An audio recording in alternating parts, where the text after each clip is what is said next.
শিক্ষা প্রতিষ্ঠানে খ্রিস্টান ধর্মশিক্ষক নিয়োগের দাবি।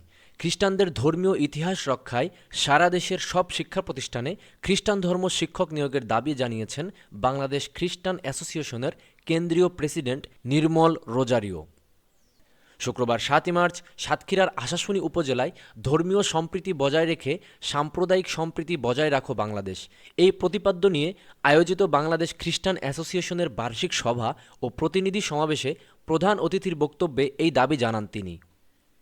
এ সময় নির্মল রোজারিও দাবি জানিয়ে বলেন, জাতীয় কর্মসূচিতে বাংলাদেশ খ্রিস্টান অ্যাসোসিয়েশনকে সাংগঠনিকভাবে নিমন্ত্রণ করতে হবে ও অনুষ্ঠানের শুরুতে অন্যান্য ধর্মীয় গ্রন্থের মতো পবিত্র বাইবেল পাঠের ব্যবস্থা করতে হবে। প্রত্যেক জেলা ও উপজেলায় সরকারিভাবে খ্রিস্টান কবরস্থানের ব্যবস্থা করতে হবে। সাতক্ষীরা জেলায় অন্তত ২টি সরকারিভাবে মডেল গির্জা নির্মাণ করার দাবিও জানান তিনি। এর আগে বড়দল সেন্ট জেভিয়ার চার্চের হলরুমে বার্ষিক সমন্বয় সভা ও প্রতিনিধি সমাবেশে শুরুতেই আমন্ত্রিত অতিথিদের ফুলের শুভেচ্ছা দিয়ে বরণ করে নেওয়া হয়।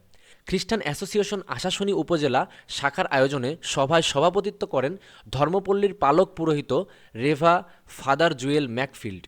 খ্রিস্টান অ্যাসোসিয়েশনের আশাশুনি উপজেলা শাখার সভাপতি পিয়ুষ হালদার ও সাধারণ সম্পাদক লালন সরকারের ব্যবস্থাপনায় সভায় গেস্ট অফ অনার হিসেবে উপস্থিত ছিলেন সাতক্ষীরা জেলা শাখার প্রেসিডেন্ট রোটারিয়ান স্বপন বৈরাগী। বিশেষ অতিথি হিসেবে বক্তব্য রাখেন সাতক্ষীরা জেলা শাখার সাধারণ সম্পাদক পৌলো সাহা, কলারোয়ার পালক ডেভিড গণেশ বিশ্বাস, ধর্মপল্লীর সহকারী পালক পুরোহিত রেভা ফাদার মার্টিন শঙ্কর মণ্ডল প্রমুখ। সর্বশেষ উপস্থিত অতিথিসহ খ্রিস্টান অ্যাসোসিয়েশনের সব নেতারা ইস্টার সানডেতে এইচএসসি পরীক্ষা বাতিলের দাবিসহ মোট ৯টি দাবিতে বিক্ষোভ মিছিল করেন।